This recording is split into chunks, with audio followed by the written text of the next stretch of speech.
अब मलाई तपाईँहरू भन्नुहोस्, तपाईँहरूलाई म 2 मिनटवाला सिकाइदिउँ कि 2 सेकेन्डवाला सिकाइदिउँ? लेख्नुहोस् लेख्नुहोस्, सबैजना लेख्नुहोस्।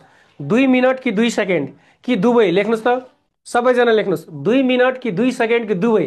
ल, धेरैजनाले दुवै भन्नुभएको छ। मेरो प्रिय साथी, अहिले तपाईँहरू केही म्यासेज नगर्नुहोस्, एकछिन तपाईँहरू ध्यान दिएर सुन्नुहोस्, मजाले बुझ्नुहोस् है। च्याट बक्सको तपाईँ भरपुर युज गर्न सक्नुहुन्छ है त। सो सबभन्दा फर्स्टमा 2 मिनट, जसलाई हामी कन्सेप्ट भन्छौँ है। सो फर कन्सेप्टको लागि म तपाईँहरूलाई यो बुझाउँदैछु, ध्यान दिएर सुन्नु होला। के भनेको छ, कुनै सामान 360मा बेच्दा केही घाटा हुन्छ रे, केही नोक्सान हुन्छ रे। हेर्नुहोस् त, 360मा बेच्नु, बेच्नु भनेको त सेलिङ प्राइस हो, एसपी हो, होइन र? सो 360मा बेच्दा केही घाटा हुन्छ रे। कति घाटा हुन्छ? केही भनेको मानिदेऊ एक्स मानिदेऊ, ठिक छ। अब त्यसो भए हामी त्यो सामानको त सिपी त इजिली निकाल्न सक्छौँ क्यारे। सिपी बराबर हुन्छ के त, एसपी प्लस लस, किनभने लस बराबर हुन्छ सिपी माइनस एसपी। त देयरफोर सिपी बराबर हामी 360 प्लस एक्स, र यसलाई समीकरण 1 हामी मजाले लेट गर्न सक्छौँ, हो कि न? त्यसो भए अब अर्को कन्डिसन हेरौँ न। के भनेको छ कि 440मा बेच्दा चाहिँ उसलाई केही के हुन्छ रे साथी, केही नाफा हुन्छ। सो 440मा बेच्दा, सो SP2 आयो हाम्रो कति त, 440।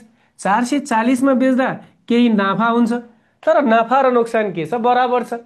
यदि नाफा एक्स भयो भने नोक्सान पनि एक्स भयो। यसमा दुई टाइपको प्रश्न सोध्ने गरेको छ, एउटा बराबर हुने, अर्को बराबर नहुने।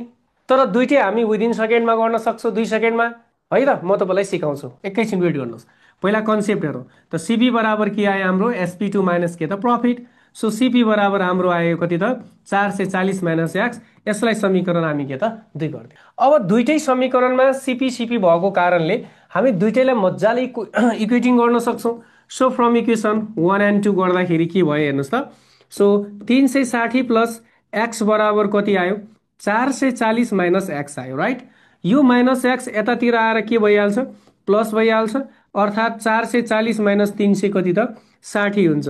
दिस मिन्स 2x बराबर 440बाट 360 घटाउँदा कति हुन्छ डियर? एकचोटि लेख्नुहोस् त, 440बाट 360 घटाउँदा कति हुन्छ? Very good, very good. कति हुन्छ डियर? भन्नुहोस् भन्नुहोस् भन्नुहोस्। 440बाट 360 घटाउँदा 800 हुन्न नि, 80 हुन्छ। Very good. त्यसो भए एक्स बराबर कति आयो, 40 आयो। भनेपछि कति रुपियाँ नाफा र नोक्सान भयो? 40 रुपियाँ नाफा वा नोक्सान भयो। तर हामीलाई त कति रुपियाँ नाफा वा नोक्सान हुन्छ भनेर सोधेको त छैन, हामीलाई त सिपी सोधेको छ। त यो एक्सको मान तपाईँ 1 मा 2 मा जहाँ पनि राख्न पाउनुभयो, योर चोइस। मेरो इच्छा समीकरण 1 मा अर्थात् इक्वेसन 1 मा पुट गरिदेऊ। सो इक्वेसन 1 रहेको छ सिपी बराबर 360 प्लस के त एक्स, अर्थात् 360 प्लस कति आयो, 40। भनेपछि कति आयो, 400। सो सिपी कति आयो, 400। दिस इज आवर के त कन्सेप्ट। मैले तपाईँलाई एक एकको बुझाएँ, त्यही भएर मलाई लाग्छ 2 मिनटभन्दा बढी भयो होला, लाग्यो होला। तर यो 2 मिनटभित्र हामी गर्न सक्छौँ। तर हामीलाई लोकसेवाले त एउटा क्वेसनको लागि 45 सेकेन्ड दिएको हुन्छ। अब हामी 2 सेकेन्डमा गर्छौँ। के छ मेरो प्रिय साथीहरू, एकचोटि च्याट बक्समा लेख्नुहोस्, के तपाईँहरू रेडी हुनुहुन्छ 2 सेकेन्डको लागि? फर 2 सेकेन्ड है त। 2 सेकेन्डमा हेर्नुहोस् कसरी गर्न सकिन्छ। 2 सेकेन्डको लागि रेडी हुनुहुन्छ? लेख्नुहोस्, सबैजना लेख्नुहोस्, छिटो छिटो लेख्नुहोस्। रेडी हुनुहुन्छ गाइज? अफकोर्स। ल, ओके। सो यसको लागि नि मेरो डियर एउटा कुरा तपाईँलाई लर्न गर्नुपर्ने हुन्छ। के भन्दाखेरि नि साथी, यदि तपाईँको प्रश्नमा नाफा र नोक्सान रकम बराबर छ, ओ हेलो एक्सक्युज मी, ध्यान दिएर सुन्नुहोस्, पहिला सुन्नुहोस् है। नाफा र नोक्सान रकम बराबर छ वा नोक्सान र नाफा रकम बराबर छ, त्यति मात्र होइन। यदि तपाईँको प्रश्नमा नाफा प्रतिशत र नोक्सान प्रतिशत यदि दुईटै पनि बराबर छ भने, प्रतिशत पनि बराबर छ र अमाउन्ट पनि बराबर छ भने, दुईटैमा फिट हुने एकदम नेचुरल पतञ्जलि प्रडक्ट है त। सो फर्मुला रहेको छ हाम्रो सर्टकट, सिधै SP1 प्लस के त SP2 बाई के गर्ने, 2 गरिदिने, सक्यो। सो माई डियर अब भन्नुहोस् त, हामीलाई SP1 कति दिएको छ प्रश्नमा, 360 दिएको छ है। SP2 कति दिएको छ, 440 दिएको छ। डिभाइड बाई 2 गर्नुहोस् होइन त। सो 440 र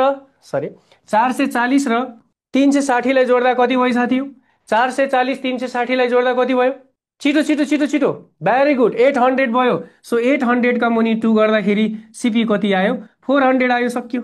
एकैछिनमा भइहाल्छ। अब कुरा बुझ्नुभयो? च्याट बक्समा सबैजना लेख्नुहोस् त, क्लियर भयो कि भएन? सबैजना लेख्नुहोस्, सबैजना लेख्नुहोस् च्याट बक्समा, क्लियर भयो कि भएन साथी हो? क्लियर छ? क्लियर छ, लेख्नु सबैजना, स्याबास। हो सबैमा फिट हुने, सबैमा फिट हुने, एकदम नेचुरल पतञ्जलि ट्रिक हो है, सबैमा फिट हुने। ल एउटा अर्को प्रश्न म तपाईँहरूलाई दिँदैछु, के रेडी हुनुहुन्छ? लेख्नुहोस् त, के रेडी हुनुहुन्छ तपाईँहरू? लेख्नुहोस्। हजुर यो चाहिँ तपाईँको अमाउन्टमा मात्र होइन, पर्सेन्टेजमा पनि लागु हुन्छ है, चिन्ता कति पनि लिनु पर्दैन है त। ल सो अब next question for you guys. ल सबभन्दा फर्स्टमा हेरौँ है त, कुन साथीले कमेन्ट गर्नुहुन्छ।